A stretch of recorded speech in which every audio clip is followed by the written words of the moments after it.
What's up, guys? Welcome back to yet another video. Before I start off with the topic, I think this is a really good topic to make a video on. I don't think I've covered this before. I just want to request to all my subscribers to, if possible, do some donation for the Kerala Flood Relief Fund, and you'll really feel good when you donate. When I donated, I felt really good, and I have another idea. If you are feeling like you don't want to donate and you feel like you want a workout plan, you can buy my workout plan for 700 rupees, and I'm going to donate 350 rupees of every purchase for the next 2 weeks. So if you purchase, I'll donate 350 rupees in the name of me, my name and your name. So basically I'll be like Shreyas and whoever purchases the plan. So link in the description. If you want to donate directly, the link is in the description as well. I would suggest you donate directly. Okay, so anyway, let us start off. Weak body parts. Again, the tips that I'm going to tell you doesn't apply for your calf muscles because I have no fucking idea how to grow calves, so I'm sorry about that. But other muscle groups, it can be a biceps, triceps, anything. Okay, all these tips that I'm going to give is based out of my experience and also what or my perspective towards training, or what I believe in when it comes to training, and also based on scientific facts. So all this will be a combination of all this. Usually I only look at the science, but you always can't look at the science and just apply that. You need to put your own thoughts on that. So I'm going to give you all these tips. So tip number 1, are you actually doing the optimal exercises for that particular muscle? What I'm trying to say is I honestly believe if you compare two exercises for one muscle group, one exercise will always be better. Now I'll give you a perfect example. Now let's say you have weak biceps. Okay, the most optimal exercise for bicep would be any movement which involves elbow flexion. What is it? Curling. Now when it comes to dumbbells, right, you all know the rule of constant tension. One of the reasons I feel that people do not grow their biceps is because they are using barbells and dumbbells all the time. Now I'm not saying dumbbells are bad. You can overload using dumbbells. What I'm trying to say is you can lift heavy weights with dumbbells. Yes, I get it. But when it comes to building muscle, tension is also a very important part. So I believe, and again, if you look at the science, right, constant tension is very important. Now when you do dumbbells, there is no constant tension, but when you do cables, any kind of movements, it can be, if your chest is weak, I wouldn't suggest to do dumbbell flies.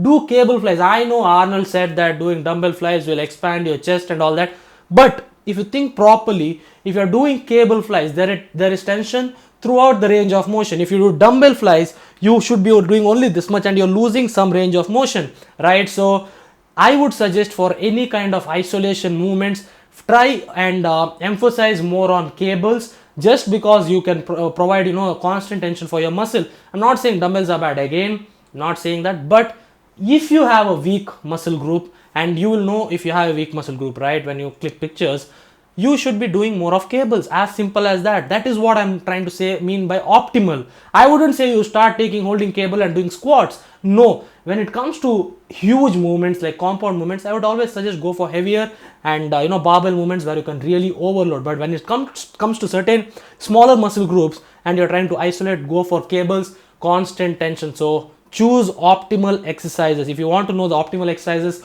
for every muscle group, check out this playlist. I made it 3 years back, still applies today. So yeah, check that out. Okay, point number 2, range of motion. Again, this carries over from the optimal exercises. Now when you do dumbbells, right, if you do this, you lose the tension over there, right? So again, I'm just trying to tell you that range of motion is important. So when you do dumbbells, you lose it here, right? So you should be stopping here, so you lose that amount of range of motion.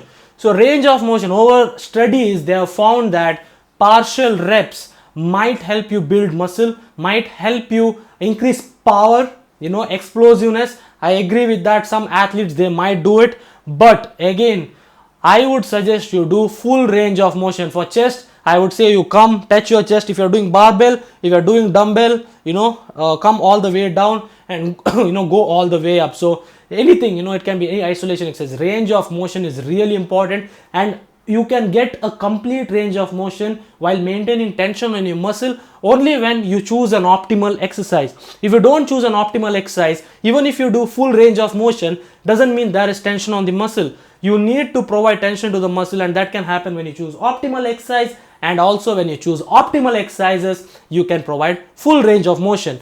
I hope you got that.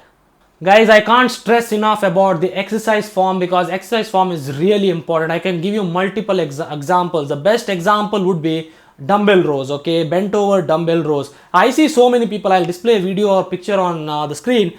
I see so many people having their torso like on fucking plane or a flight that is taking off. No, when you're doing dumbbell rows, what muscle are you targeting? Your main muscle to be you should be targeting is your mid traps and your rhomboids, okay, and that will happen when your torso is almost parallel to the ground. So if your torso is not parallel to the ground, yes, it is difficult, you know, you require a lot of core strength and hamstring flexibility, but if you are not keeping that, you are not targeting the required muscle. Maybe your traps grow. So when you do a back double biceps pose, your traps might be looking humongous, but underneath that there won't be much thickness and there won't be much size. So if you have, you know, this is the perfect example. Exercise form is really important. I don't care, you know, who you watch and what videos you watch. If your exercise form is not proper for any particular exercise, you're not going to grow that muscle, especially if you have weak muscle group. Some people, they post videos on Instagram saying this worked for me. Luckily for them, they're genetically gifted in that muscle group and they are doing some half reps and all that and with stupid form. So it worked for them doesn't mean it will work for you. You always have to do the right form that your body is supposed to be doing while performing the function of the muscle. Now if you are doing lateral raises, there is no use of doing lateral raises like this. This is not lateral raises, this is front raises. If you want to do lateral raises, do the function that is abduction. This is abduction. You have to do abduction, not flexing your shoulders. This is flexing your shoulders. You are not supposed to do that. That won't target your side delt. So exercise form is really important when you do any kind of exercise. Now I recently made a video on the best rep ranges to build muscle, updated information. You can click here to watch that video. I think I was wearing the same t-shirt as well in that. So yeah, in that I mentioned that having a variation of rep ranges is really important. Now let's say you have humongous legs doing 6 to 8 reps, okay, but let's say you do not have humongous legs and you're always doing 6 to 8 reps. So in this situation, what you can do is you can add some isolation exercises where you're doing higher reps, 12 to 15 reps. I wouldn't suggest more than 15, but try 12 to 15 reps. That will really help you. So if you have a weak muscle group, try adding different rep ranges to your workout. So the best way to do it is go for heavy compound movements, and at the end, like 3 exercises, you can add higher reps like 12 to 15. And I've applied that in the training protocol that I provide for my trainees, right? So I do that and it's helping. So have a variation of rep ranges and that will really help you out. Okay guys, so the next tip is very common, that is frequency. I see so many people, again I've talked about this many times. If you have a weak muscle group, it means that you might be doing all the above things wrong, that I mentioned previously. But one more big reason can be frequency. If you are training your muscle twice a week and you follow all the things I'm telling you and it still doesn't grow, then chances are you need to add one more workout session. For some people, frequent workouts really help, and your protein synthesis is always elevated. So instead of doing 10 sets in one workout, do 3 sets in 3 workouts. I'm just giving you an example, or 6 sets in each workout. So I've made so many videos on designing your workout, how many sets, how many reps. All the links are in my I'll leave it in the end of the video. But yeah, training frequency, train more often, train more frequently, and that will really help you, and it has really helped me out a lot.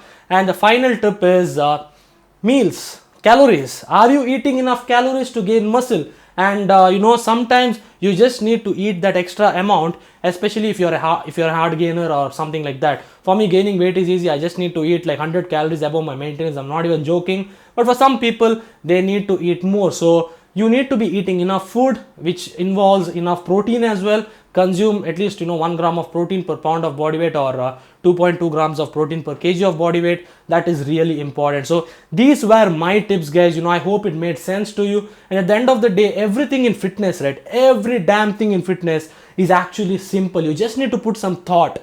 You just need to put little bit of thought into it, and eventually it will all fall into place. I have had a hard time growing my chest, because in the first year of my training I didn't actually train my chest for obvious reasons, because my trainer told, hey, don't train your chest, you will get more fat. Didn't make sense. I didn't put any thought. So put some thought and I hope these tips help you out. And I know this is kind of a simple video, but a lot of people ask me this question about weak body parts. Okay, so thanks a lot for watching this video. I hope you all liked it, and also do not forget about the donation. Links are in the description, and subscribe to my channel. I love all of you, and I hope you love me as well. And yeah, what else? Update guys, cut is going pretty well, as you can see from this picture. Okay, thanks a lot guys. Peace out.